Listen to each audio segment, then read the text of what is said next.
बृहन्मुंबई महानगरपालिका कार्यानुभव शिक्षण विभाग FN वॉर्ड। केंद्र क्रमांक 2 पाठ नैसर्गिक आपत्ति। प्राकृतिक आपदाएं प्राकृतिक कारणों से होने वाली दुर्घटनाओं को प्राकृतिक आपदा कहा जाता है।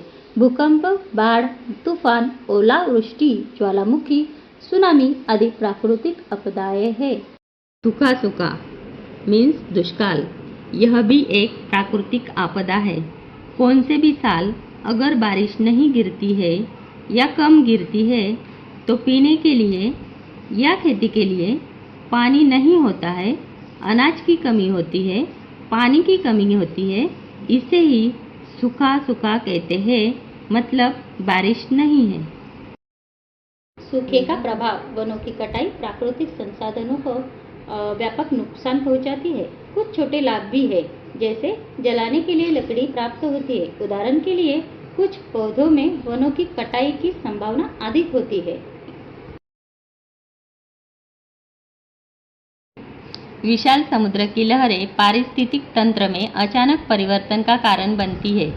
जापानी में इन तरंगों को सुनामी कहा जाता है। हर जगह अब यही शब्द इस्तेमाल किया जाता है। जब किसी महासागर या बड़े जलाशय का तल गिर जाता है या ढह जाता है तो पानी उस छेद या गड्ढे में गिर जाता है और पानी की बड़ी लहरों में रूप में स्थानांतरित हो जाता है।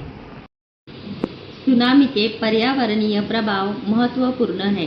इन तरंगों से पर्यावरण को नुकसान होता है, पारिस्थितिक तंत्र बाधित होता है और पारिस्थितिक संतुलन गड़बड़ जाता है। जानवरों और पौधों को इन तरंगों द्वारा की गई रेत के नीचे दफन किया जाता है। तट पर शुष्क भूमि एक आर्द्र भूमि बन जाती है और एक आर्द्र भूमि पारिस्थितिक तंत्र में बदल जाती है।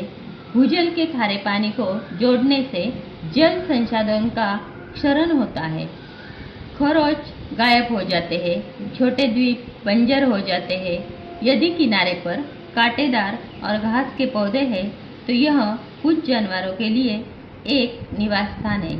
यह एक टूटने का कारण बनता है। कुछ समुद्री और तटीय पौधों को प्रजातियां विलुप्त है।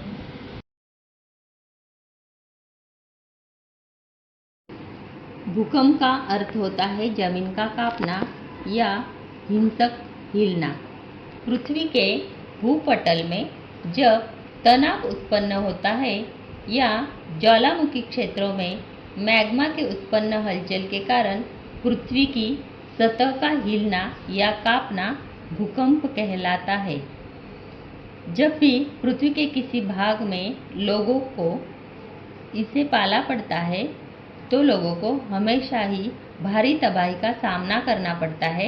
ये काफ़ी विनाशकारी साबित होता है और इसमें अनेकों बार मानव जीवन की हानि भी होती है।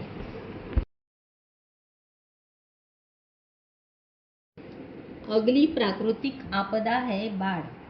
बहुत बारिश होती है, नदी में बाढ़ आती है। बाढ़ एक प्राकृतिक आपदा है। बारिश इतनी हुई कि नदी ओवरफ्लो होने लगी। नदी के किनारे के क्षेत्रों में पानी रिसता है, खेत में पानी फैल जाता है, घर, दुकान, गलियां और संपूर्ण गांव में पानी जमा हो जाता है। कृषि, मकान, संपत्ति सभी क्षतिग्रस्त हो गए हैं। तो ये बाढ़ दिन ब दिन जैसे बारिश बढ़ती है वैसे बढ़ती रहती है और जीवित हानि भी होती है।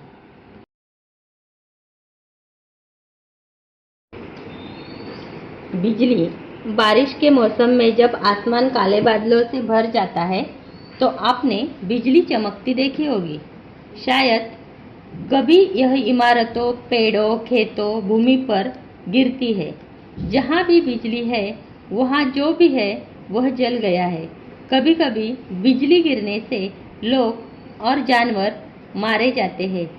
ऐसी ही दूसरी आपत्ति है तूफान। जब हवा बहुत तेज चलती है तो बड़े तूफान आते हैं।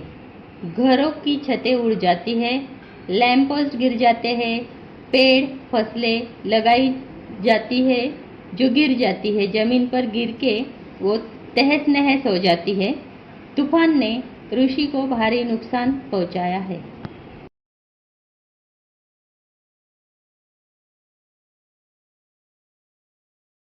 अगली नैसर्गिक आपदा है वनवा। वन चारागाहों या घास के मैदानों में प्राकृतिक या अप्राकृतिक कारणों से होने वाली एक अनियंत्रित आग, जिसे वनवा कहते हैं। जंगल में आग लगने पर जंगल 1 महीने तक जल सकता है। आग का प्राकृतिक कारण निम्नलिखित में से कोई भी हो सकता है, जैसे आकाश से वज्र बिजली गिरना, पेट गर्मी के कारण सूखी पत्तियां और घास जल जाती है, घर्षण के कारण जब बड़े पेड़ गिर जाते हैं, मूले मीथेन जैसी ज्वलनशील गैसें जो घास और पत्तियों को सड़ने से होती है। इसके अतिरिक्त व्यक्तिगत लाभ के लिए जंगल की आग भी जलाई जाती है। अगली आपदा है ज्वालामुखी। ज्वालामुखी के विस्फोट के समय लावा, टेपरा और विभिन्न गैसें ज्वालामुखी से निकलती है। कई प्रकार के ज्वालामुखीय विस्फोट, जिसके दौरान लावा, टेपरा मीन्स राख, लेपिली, ज्वालामुखीय बम और ज्वालामुखीय ब्लॉक और मिश्रित गैसों को ज्वालामुखीय वेंट या फिशर से निष्कासित कर दिया जाता है। ज्वालामुखी विदों द्वारा प्रतिष्ठित किया गया है। ये ज्वालामुखी भी बहुत भयंकर होती है, इसीलिए इसके आजू-बाजू में गांव या शहर नहीं दिखाई देते हैं। इसका मतलब होता है जो संकट राष्ट्र या समाज पे आते हैं, उससे जीवित, आर्थिक और सामाजिक हानि होती है और उसका राष्ट्र के ऊपर या समाज के ऊपर बहुत बड़ा गहरा प्रभाव होता है। ऐसे संकट को हम आपत्ति या आपदा कहते हैं।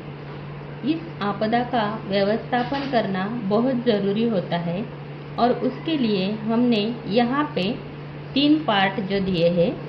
तो जिस विभाग में यह आपदा होती है, उसमें पूर्व व्यवस्थापन करना बहुत ज़रूरी होता है। इसके लिए लोगों में जन जागृति, प्रशिक्षण, इसका उपक्रम लेना या यंत्रणा का सराव करना, वहाँ के प्रैक्टिकल वर्क लेना या इस आपत्ति का व्यवस्थापन करने के लिए डायग्राम तैयार करना और उसी तरह से कुछ यंत्रणा तैयार रखना, यही पहला प्रमुख पार्ट है। और दूसरा पार्ट है कि जब ये आपत्ति आती है तो उसी समय एक दूसरे को हेल्प करना बहुत ज़रूरी होता है। तीसरा, आपत्ति के बाद में जब भी हम कुछ हेल्प करते हैं तो उसमें गांव वाले लोग या सब जन एक दूसरे को मदद करना बहुत ज़रूरी होता है और मदद के बाद पुनर्वसन करना भी बहुत ज़रूरी है। इसके लिए गवर्नमेंट हमें जो हेल्प करती है उसका हमें ख्याल रखना पड़ता है और उसकी तरफ से आने वाली हेल्प के ऊपर हम अपना जीवन पुनर्वसित कर सकते हैं।